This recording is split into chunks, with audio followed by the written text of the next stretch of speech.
بسم الله الرحمن الرحيم. أعوذ بالله من الشيطان الرجيم. بسم الله الرحمن الرحيم وبه نستعين وهو خير ناصر ومعين. السلام علیکم ایھا الطلاب الکرام. آج کے سبق کا جو عنوان ہے وہ ہے تخصیص العام بمفہوم المخالفہ. گزشتہ سبق میں عام کی تخصیص جو تھی وہ مفہوم موافق کے ذریعے تھی. اب یہاں تخصیص جو ہے مفہوم مخالف کے ذریعے ہے.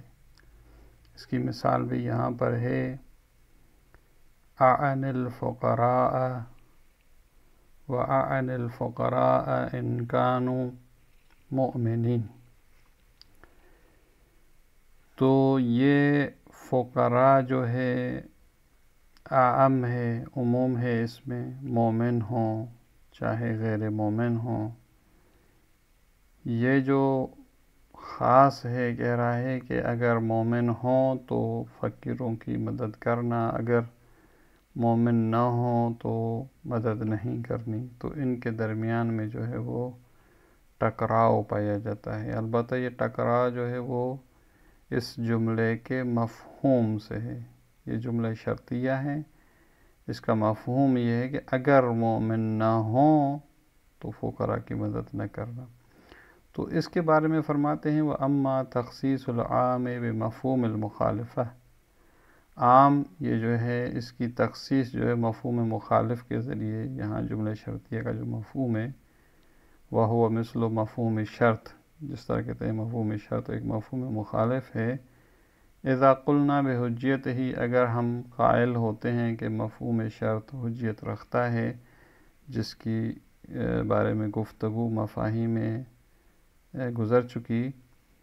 تو اگر اس طرح کی صورتحال ہو، جیسے مثال بھی ہے کہ وَأَعْنِ الْفُقَرَاءَ وَأَعْنِ الْفُقَرَاءَ إِنْ كَانُوا مُؤْمِنِينَ، تو یہ ٹکراؤ اگر آ جائے اس میں تو فَخِلَافٌ وَأَقْوَالٌ. تو اس مورد میں کیا کرنا چاہیے، کس پہ عمل کرنا چاہیے، اس کے درمیان مختلف نظریات پائے جاتے ہیں. نقل ان المشہور القول بتخصیصہ بہ، نقل کیا گیا ہے کہ یہاں مشہور قول یہی ہے کہ اس عام کو اس مفہوم مخالف کے ذریعے تخصیص لگائیں. مثلا یہاں اعن الفقراء عام ہے اور یہ جو اس کی تخصیص ہے مفہوم شرط ہے، مفہوم مخالف ہے. تو اب تخصیص لگائیں گے یعنی ہم کہیں گے کہ یہاں جو کہا گیا ہے فقراء کی مدد کرو، تو مراد یہ ہے کہ وہ فقراء جو مومنین ہوں. یہاں پھر عام نہیں ہے، اس کو تخصیص لگ جائے گی.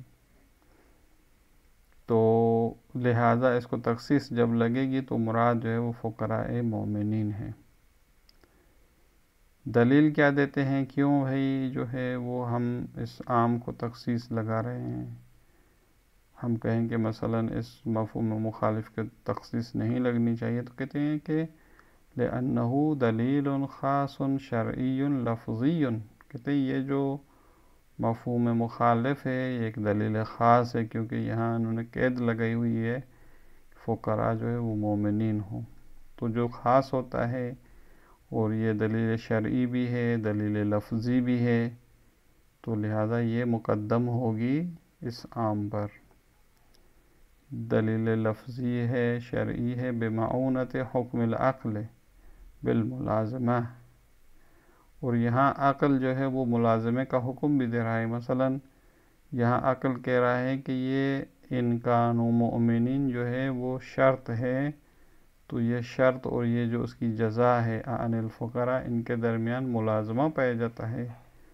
یعنی یہ فقراء کی مدد کرنا تب جب یہ مومن ہوں. والعلیت ہے، اور ان کے درمیان میں ایک علیت کا رابطہ بھی ہے کہ یہ مومن ہونا جو ہے علت ہے فقراء کے مدد کرنے کی. تو جب ہم سب ان چیزوں کو دیکھتے ہیں تو لہذا یہ دلیل جو ہے خاص ہے، شرعی ہے، عارضن، اور یہ عارض ہوئی ہے دلیلاً عامن. یہ جو پہلے دلیل عام تھی عن الفقراء، تو یہ جو بعد والی دلیل ہے اس پر عارض ہے. جب عارض ہے تو فیخصص العام بہ علی القاعدۃ المضطردۃ بین العام والخاص، تو یہاں پر عام کو تخصیص لگائی جائے گی اس دلیل خاص کے ذریعے سے، بنا بر اس قاعدے کے جو عام اور خاص میں شامل اور شائع ہوتا ہے. لہذا یہاں پر ہم عام کو تخصیص لگائیں گے.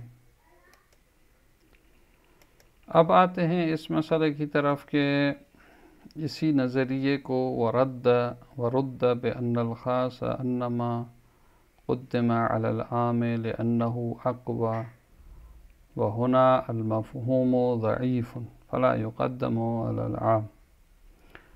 فرماتے ہیں کہ یہ جو آپ نے کہا تھا کہ خاص کو مقدم کیا جائے گا، تو خاص کو وہاں مقدم کیا جاتا ہے جہاں منطوق کی صورت میں ہو. مثلا جس طرح پہلے بھی مثال ذکر ہوئی، کوئی کہے اکرم العلماء، پھر بعد میں کہے لا تکرم الفساق منہم، تو اب یہ خاص ہے، عام پر مقدم کیا جاتا ہے. لیکن جو ہماری بحث تھی وہ مفہوم مخالف کے بارے میں، اعن الفقراء و اعن الفقراء ان کانوا مؤمنین، تو یہاں پر مؤمنین اگر ہوں، اس کا مطلب یہ ہے کہ مؤمنین نہ ہوں تو فقراء کی مدد نہ کرنا. تو فرماتے ہیں کہ یہ جو آپ قاعدہ ذکر کر رہے ہیں وہ اس مورد میں ہوتا ہے، کیونکہ یہاں جو ہے وہ منطوق ہے یہ، اور منطوق جو ہوتا ہے وہ اقوا ہوتا ہے دوسرے منطوق کے مقابلے میں. تو لہذا آپ کی جو بات تھی وہ اس مورد میں ٹھیک نہیں ہے. لہذا کہتے ہیں وَرُدَّ بِأَنَّ الْخَاصَ أَنَّمَا قُدِّمَ عَلَى الْعَامِ لِأَنَّهُ أَقْوَى. کہتے ہیں کہ خاص کو عام پر اس لیے مقدم کیا جاتا ہے کیونکہ وہ قوی ہوتا ہے. لیکن یہاں جو یہ ہماری بحث تھی وَهُنَا الْمَفْهُومُ ضَعِيفٌ، کیونکہ یہ جو ہے مفہوم ہے، اور مفہوم جو ہوتا ہے وہ منطوق کے مقابلے میں ضعیف ہوتا ہے. تو لہذا فلا یقدم علی العام، تو جب یہاں خاص مفہوم ہے اور ضعیف ہے تو اس کو عام پر مقدم نہیں کیا جائے گا. لأن العام ہونا اقوى منہ، کیونکہ یہاں عام جو ہے مثلا جو منطوق جو ہے وہ اس خاص سے جو کہ مفہوم ہے اس سے اقوی ہے، لہذا یہاں آپ کا قانون جاری نہیں ہوگا. تو اس کا جواب دیتے ہیں وَجَوَابُهُ مَنْعُ كَوْنِ تَقْدِيمِ الْخَاصِ عَلَى الْعَامِ لِأَجْلِ أَنَّهُ أَقْوَى مِنْهُ. اس کا جواب دیتے ہیں کہ یہ جو آپ کہہ رہے ہیں کہ خاص کو مقدم کیا جاتا ہے عام پر اس لیے کہ یہ اقوی ہوتا ہے، یہ کس نے کہا ہے اقوی کی بنیاد پر؟ یعنی جواب یہ دیتے ہیں وہ جواب ہو کہ یعنی منع کرتے ہیں ہم اس چیز کو کہ خاص کو مقدم کرنا عام پر جو ہے وہ اس لیے ہوتا ہے کہ یہ خاص اس عام سے اقوی ہوتا ہے. یہ مقدم کرنے کی وجہ یہ نہیں ہے کہ جس کی بنا پر ہم یہ کہیں کہ اب چونکہ مفہوم ضعیف ہوتا ہے تو مقدم نہیں ہوگا، بلکہ خاص کو عام پر مقدم کرنے کا جو ملاک اور معیار ہے وہ یہ ہے کہ بل لأن ذلك جمع بین الدلیلین بجمع عرفی مشہور. ملاک یہ ہے کہ یہ خاص کو عام پر مقدم کرنا یہ دونوں دلیلوں میں جمع کرنے کا ایک طریقہ کار ہے جو کہ جمع عرفی اور مشہور بھی یہی ہے کہ ہمیشہ خاص کو عام پر ہی مقدم کیا جاتا ہے. اس صورت میں ہم نے گویا کہ خاص پر بھی عمل کیا اور عام پر بھی عمل کیا. وَهُوَ أَوْلَى مِنَ الطَّرْحِ، اور یہ بہتر ہوتا ہے اس سے کہ ہم مثلا ایک دلیل کو چھوڑ دیں دوسری کو لے لیں، کیونکہ اگر ہم عام پر عمل کریں تو خاص کو یعنی چھوڑ دیں، لیکن خاص کو جب لیتے ہیں تو گویا کہ ہم عام کو بھی اسی پر عمل کرتے ہیں ایک قید کے ساتھ. وَهَذِهِ الْجِهَةُ بِعَيْنِهَا مَوْجُودَةٌ فِي الْمَفْهُومِ، اور یہ جمع جو عرفی ہے، جو دو دلیلوں میں جمع کرنا ہوتا ہے، یہ جہت جو ہے یہاں ہمارے مفہوم میں بھی موجود ہے۔ جہاں مخصص یا خاص مفہوم کی صورت میں ہے تو یہاں پر بھی یہی صورت موجود ہے، اور اس صورت میں بھی ہم مفہوم کو مقدم کر سکتے ہیں، اور آپ نے جو کہا کہ مقدم نہیں کر سکتے یہ درست نہیں ہے۔ اب آتے ہیں ایک دوسری بحث کی طرف، اس کا عنوان ہے تعقب المفہوم بما یخالفہ۔ اس کی مثال اس طرح دیتے ہیں، توضیح اس طرح دیتے ہیں کہ اذا کان المفہوم عاما وورد خاص معارض له نحو اکرم الناس ان کان عدولا واکرم المجاہد الفاسق۔ اب فرماتے ہیں کہ ایک اگر مفہوم ہو اور وہ عمومی صورت ہو، اس کی عام ہو، مثلا جہاں مثال دی انہوں نے اکرم الناس ان کانوا عدولا، اگر لوگ عادل ہوں تو ان کا اکرام کرنا، اس کا مفہوم یہ نکلتا ہے کہ بھئی فاسقین کا جو ہے وہ اکرام نہیں کرنا ہے، کیونکہ یہ مفہوم شرط ہے، جب عادل ہوں تو اس کا مطلب ہے کہ فاسق ہوں تو پھر اکرام نہیں کرنا۔ اس کے بعد وورد خاص، اس کے بعد دوسرا جو خاص ہے یہ اکرم المجاہد الفاسق، اس کا ٹکراؤ ہو رہا ہے، کیونکہ یہ کہہ رہا ہے کہ بھئی خاص جو ہے مجاہد جو کہ فاسق ہو اس کا اکرام کرو، یہ مفہوم کہہ رہا ہے کہ فاسقین کا اکرام نہیں کرنا، تو اب یہاں ان کے درمیان میں جو ہے وہ کیا ہے، ٹکراؤ ہے، کیونکہ یہ جو مفہوم ہے اس کا تعاقب ایک ایسی چیز کے ذریعے سے ہے جو اس سے مخالفت رکھتی ہے۔ یہاں کہا جا رہا ہے اس کے مفہوم کے مطابق کہ فاسقین کا اکرام نہیں کرنا، اور یہ دلیل کہہ رہی ہے کہ تم فاسق مجاہد کا اکرام کر سکتے ہو۔ تو یہاں اس مسئلے کو کیسے حل کیا جائے؟ تو اس کا جواب فرماتے ہیں فَالظَّاهِرُ تَخْصِيصُ الْمَفْهُومِ وَلَكِنْ لَا بِنَفْسِهِ لِأَنَّهُ قَضِيَّةٌ لُبِّيَّةٌ لَا يُمْكِنُ تَخْصِيصُهَا كَمَا قُرِّرُ۔ فرماتے ہیں کہ اب یہاں پر ہمیں یہی ہوگا کہ یہ جو مخصص ہے اکرم المجاہد الفاسق، اسی کے ذریعے سے ہم تخصیص لگائیں گے اوپر جو عام ذکر ہوا ہے، لیکن یہاں اس مفہوم کو تخصیص نہیں لگائیں گے۔ یہ جو انکان و عدولن کا جو مفہوم تھا کہ فاسقین کا اکرام نہ کرنا، تو ہم یہاں تخصیص لگائیں گے لیکن اس مفہوم کو نہیں، بلکہ اس دلیل کے منطوق کو تخصیص لگائیں گے۔ تو کہتے ہیں ظاہر یہی ہے کہ تخصیص لگائی جائے گی مفہوم کو، لیکن لا بنفسہ ہی، خود اس مفہوم کو نہیں، کیونکہ لأنہ قضیۃ لبیۃ، کیونکہ یہ مفہوم جو ہے ایک قضیہ لبیہ ہے، کیونکہ یہاں تو نہیں لکھا ہوا تھا، یہاں یہ لکھا ہوا ہے کہ بھئی لوگوں کا اکرام کرنا ہے اگر وہ عادل ہوں، تو ہم اس کا مفہوم یہ نکال رہے ہیں کہ اس کا مطلب یہ ہے کہ فاسق ہوں تو اکرام نہیں کرنا، تو لہٰذا یہ قضیہ لبیہ ہے اور اس کی تخصیص جو ہے وہ نہیں لگ سکتی، جس طرح اس بات کو ثابت کیا گیا ہے۔ جب اس کی تخصیص نہیں لگ سکتی تو یہ اکرم المجاہد الفاسق کس کو تخصیص لگائے گا؟ اس دلیل کے منطوق کو۔ کہتے ہیں کہ وَلَٰكِنَّ التَّخْصِيصَ يَكُونُ فِي مَنْطُوقِهِ، یعنی اس مفہوم کا جو منطوق ہے یہ اکرم الناس ان کانوا عدول، تو اس کو ہم تخصیص لگائیں گے، اور پھر اس صورت میں اس کی معنی اس طرح بنے گی فَيَكُونُ الْمَعْنَى اکرم الناس ان کانوا غیر المجاہد منہم عدولا، یعنی لوگوں کا اکرام کرنا مجاہد کے علاوہ جو عادل ہوں، یعنی مجاہد کو چھوڑ کر، مجاہد چاہے فاسق ہی کیوں نہ ہو اس کا اکرام کرنا ہے، تو مجاہدین کو چھوڑ کر باقی لوگ اگر عادل ہوں تو اس صورت میں ان کا اکرام کرنا۔ تو یہاں تخصیص لگ گئی کہ بھئی یہ اکرام جو ہے لوگوں کے لیے ہے، لیکن ان لوگوں کے لیے جو شرط تھی عادل ہونے کی، اس سے یہ مجاہد جو ہے وہ خارج ہے۔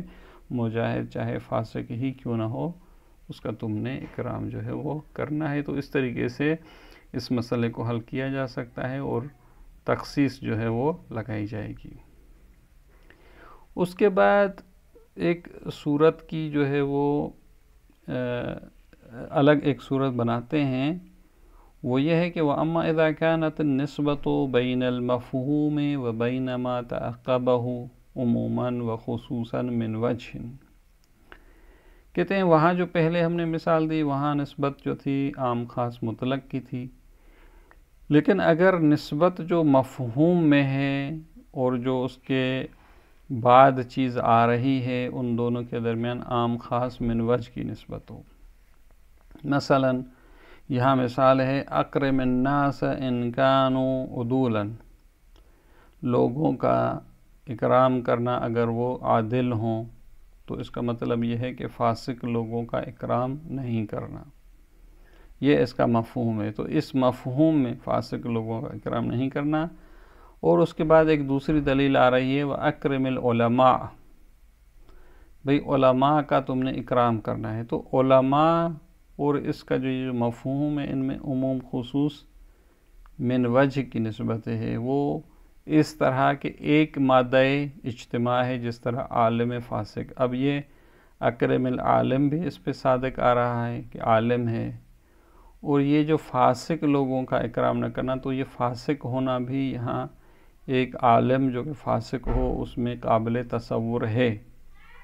باقی اگر ایک شخص اصلاً جاہل ہو تو وہ مادہ افتراق ہو جائے گا، اگر ایک شخص جو ہے وہ عادل نہ ہو وہ مادہ افتراق ہو جائے گا، جو کہ عالم بھی نہ ہو۔ لیکن ایک مادہ اجتماع جو یہاں ہے وہ یہ ہے کہ عالم بھی ہے ایک شخص اور فاسق بھی ہے۔ تو اب یہاں ٹکراؤ ہو رہا ہے، یہ کہہ رہا ہے اکرم العلماء، عالم کا اکرام کرو، یہ مفہوم کہہ رہا ہے کہ بھئی فاسق کا اکرام نہیں کرنا چاہے وہ عالم ہی کیوں نہ ہو۔ تو اب کہتے ہیں پھر یہاں اس مسئلے کو کس طرح حل کریں، تو فرماتے ہیں کہ اگر نسبت اس طرح ہو تو فوجوہ، یہاں پر مختلف نظریات ہیں اس مسئلے کے بارے میں، لیکن صاحب کتاب کہتے ہیں وَلَعَلَّ الْأَظْهَرُ أَنَّهُ كَسَائِرِ الْأَدِلَّةِ الْلَفْظِيَّةِ، صاحب کتاب کہتے ہیں یہاں ہم مانتے ہیں کہ اس مفہوم میں اور اس جو یہ دلیل ہے اکرم، اس میں ٹکراؤ ہے، جس طرح دوسری ادلہ لفظیہ میں ٹکراؤ ہوتا ہے۔